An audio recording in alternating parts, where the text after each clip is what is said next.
Hello students, welcome to the TSN online education platform. आज हम पढ़ेंगे आपकी हिंदी विषय की पाठ्य पुस्तक वसंत भाग 3 का पाठ 10, जो कि है कामचोर, और ये एक कहानी है। इसकी लेखिका है इस्मत चुगताई जी। पाठ पढ़ने से पहले हम उनका जीवन परिचय जानेंगे।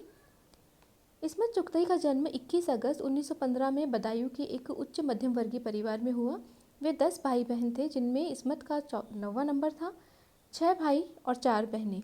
उनके परिवार सरकारी महकमे में थे, तो इस वजह से उनका तबादला जोधपुर, आगरा और अलीगढ़ में होता रहता था। इस वजह से परिवार को जल्दी जल्दी घर बदलना पड़ता। इसीलिए इस्मत चुगताई का जीवन इन सब जगहों पर गुजरा। सारी बहनें उम्र में उनसे बड़ी थी, तो जब तक वे बड़ी होती उनकी बहनों की शादी हो गई। ऐसे में बहनों का साथ कम और भाइयों का साथ उन्हें ज़्यादा मिला। अब लड़कों के साथ रहना था, तो उनकी जैसी हरकतें और आदतें सीखना भी लाजमी था।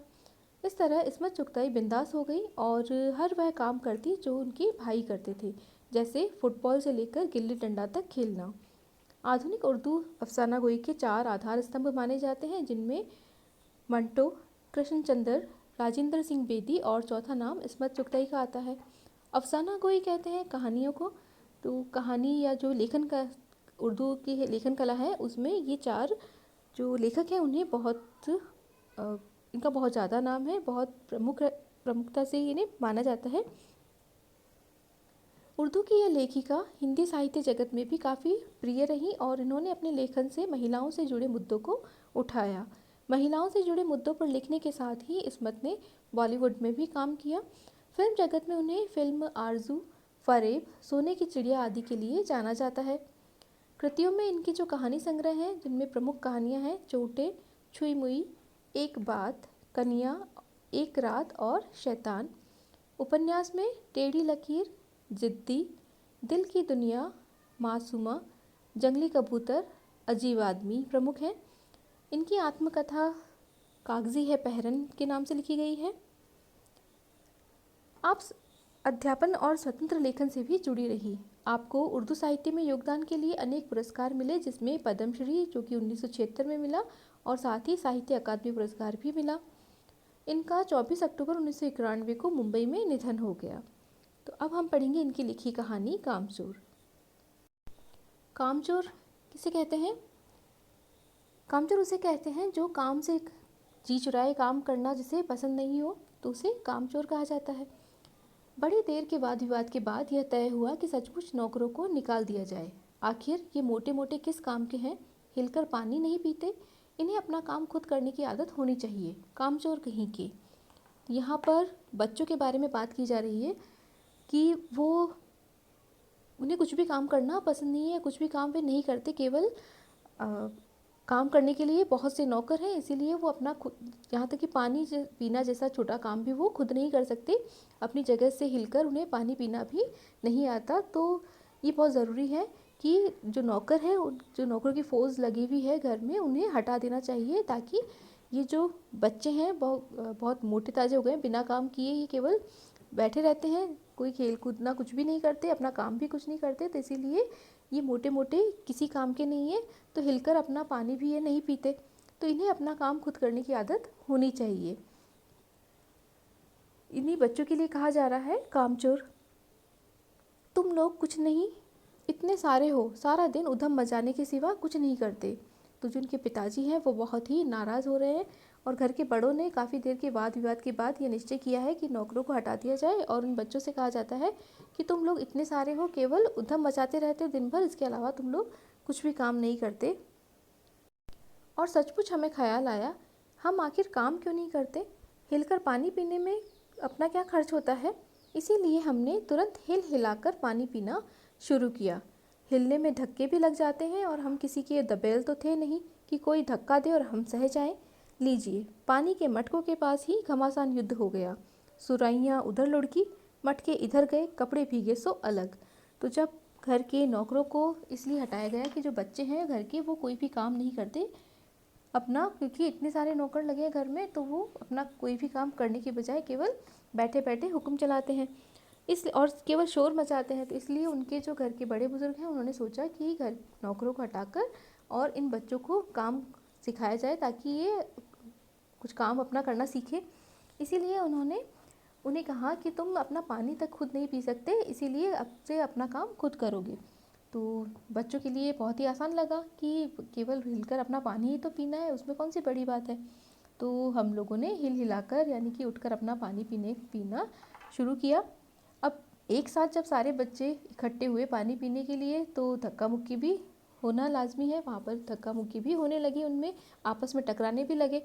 अब ये लोग, जब उन्हें लगा कि हम किसी के दबेल में नहीं है, यानी किसी पर दबाव हम पर नहीं है, हम जैसा चाहे वैसे कर सकते हैं, तो अगर किसी से धक्का लगता है तो हम किसी की दबाव में थोड़ी है कि हम उस धक्के को सह जाएं, बल्कि दुगना धक्का देने की ताकत उनमें है। तो ऐसा करके वो आपस में झगड़ने लगे। उसका परिणाम ये हुआ कि जो मटकी और सुराहियाँ थी जिसमें पानी भरकर रखा गया था, वो इनकी धक्का मुक्की में आसपास लुढ़क कर गिर कर फूट गए, और ये सब भी आपस में लड़ने झगड़ने और पानी पीने पिलाने में पूरे भीग गए, और उनके कपड़े भी सारे गीले हो गए। यह भला काम करेंगे? अम्मा ने निश्चय किया। करेंगे कैसे नहीं, देखो जी, जो काम नहीं करेगा उसे रात का खाना हरगिज़ नहीं मिलेगा, समझे। यह लीजिए, बिल्कुल शाही फरमान जारी हो गया। तो जो बच्चे हैं उनके जब ये हालत देखी कि पहला ही काम जो उन्हें बोला गया था वो उन्होंने इस तरह बिगाड़ दिया, तो उनकी जो अम्मा थी, माता जी, उन्हें बिल्कुल विश्वास नहीं था कि ये बच्चे जो है ये काम भी करेंगे। तो पिताजी ने, अब्बा ने उन्हें हुक्म सुना दिया कि कैसे काम नहीं करेंगे, जो काम नहीं करेगा उसे रात का खाना भी हरगिज़ नहीं मिलेगा। तो ये एक तरह से उनके लिए शाही फरमान, एक राजा का फरमान जैसा था, जिस पे हर एक व्यक्ति को जैसा कहा वैसा करना ज़रूरी होता है, आदेश का पालन करना ज़रूरी होता है। तो इसीलिए बच्चों को लगा कि ये भी उनके लिए एक शाही फरमान है जिसका उन्हें पालन करना ही है। हम काम करने को तैयार हैं, काम बताए जाएं, हमने दुहाई दी। जब उन्हें, बच्चों को लगा कि अगर हम कुछ भी काम नहीं करेंगे तो हमें रात का खाना नहीं मिलेगा, तो ये तो बहुत गलत होगा। तो बच्चों ने कहा कि हम काम करने के लिए तैयार हैं, हमें काम बताए जाएं। हमें दुहाई दी, यानी कि हमने प्रार्थना की अपने पिता से। बहुत से काम है जो तुम कर सकते हो, मिसाल के लिए ये दरी कितनी मैली हो रही है, आंगन में कितना कूड़ा पड़ा है, पेड़ों में पानी देना है, और भाई मुफ्त तो ये काम करवाए नहीं जाएंगे, तुम सबको तनख्वाह भी मिलेगी। तो पिताजी, जब बच्चे पूछते कि हम काम करने के तैयार हैं, हमें काम तो बताइए, तो पिताजी कहते हैं कि काम करने के लिए तो बहुत सारे हैं। जैसे कि ये जो दरी है वो बहुत ही गंदी है जो बिछी हुई है आंगन पे, और साथ ही आंगन में बहुत सारा कूड़ा कचरा पड़ा है, और जो बगीचा है उसमें पेड़ पौधों में पानी भी देना है। और ये जो काम है, जो काम तुम लोग करोगे, उसमें तुम्हें तनख्वाह भी मिलेगी, ये काम तुम्हें मुफ्त में नहीं करने हैं। अब्बा मियाँ ने कुछ काम बताए और दूसरे कामों का हवाला भी दिया। माली को तनख्वाह मिलती है, अगर सब बच्चे मिलकर पानी डालें तो ए खुदा के लिए नहीं, घर में बाढ़ आ जाएगी, अम्मा ने याचना की। फिर भी तनख्वाह के सपने देखते हुए हम लोग काम पर तुल गए। तो जब पिता ने उन्हें काम बताया, इतने सारे काम करने को है जो तुम लोग कर सकते हो, और साथ ही जब उन्हें ये कहा कि तुम लोगों को तनख्वाह भी दी जाएगी, क्योंकि जो काम दूसरे नौकर चाकर करते हैं वो काम तुम लोग करोगे तो उनको जो दी जाने वाली तनख्वाह है वो तुम्हें मिल जाएगी। तो इस तरह अब्बा मियाँ ने कुछ काम बताए और दूसरे कामों का हवाला दिया, यानी कि उनका भी उदाहरण दिया।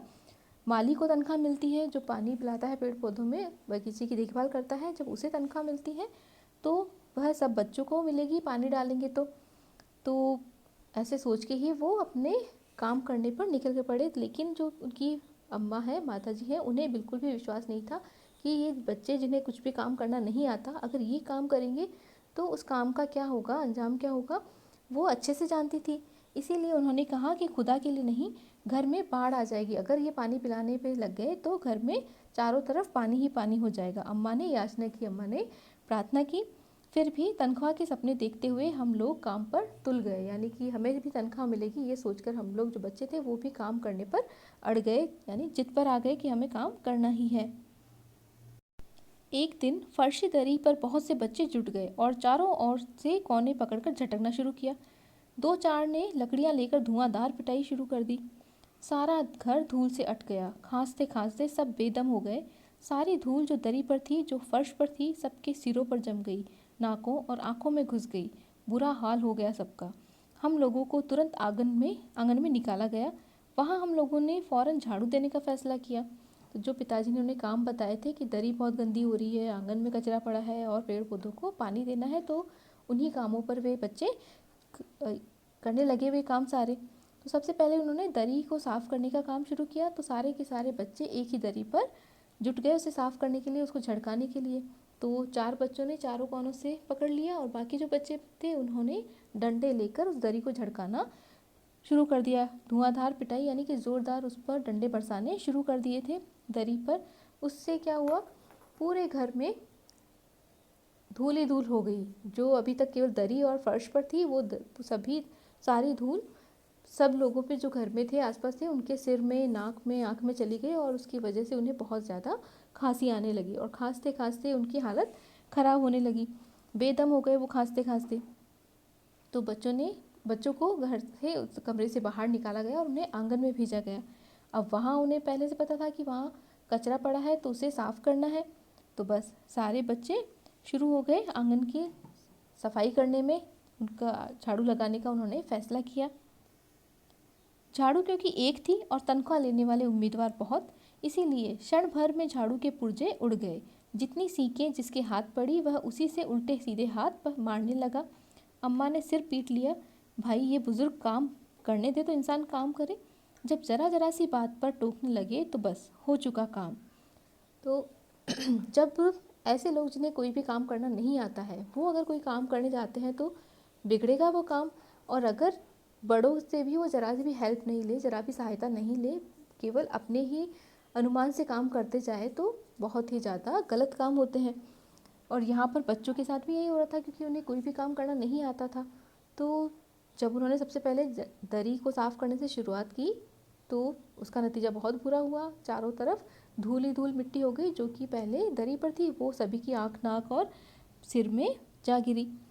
इसके बाद उन्हें आंगन में जाने को बोला तो वहाँ की सफाई का उन्हें ध्यान आया, लेकिन उन्हें क्योंकि इसके काम के बदले में तनख्वाह मिलने वाली थी तो सारे बच्चों ने मिलकर एक ही झाड़ू छीना झपटी में उसको बिल्कुल सारे उसकी सीकें निकाल दी।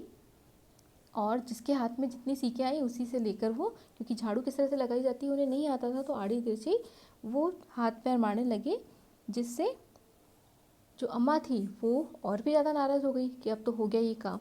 तो बच्चों को लगा कि वो केवल काम करने नहीं दे रही, हमें टोका टाकी कर रही है कि ये कुछ नहीं कर सकते, इनसे नहीं होगा या ये गलत कर रहे हैं।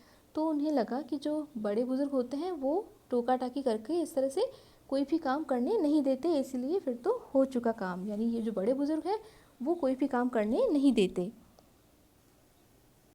बाकी की कहानी पढ़ेंगे हम अगले वीडियो में।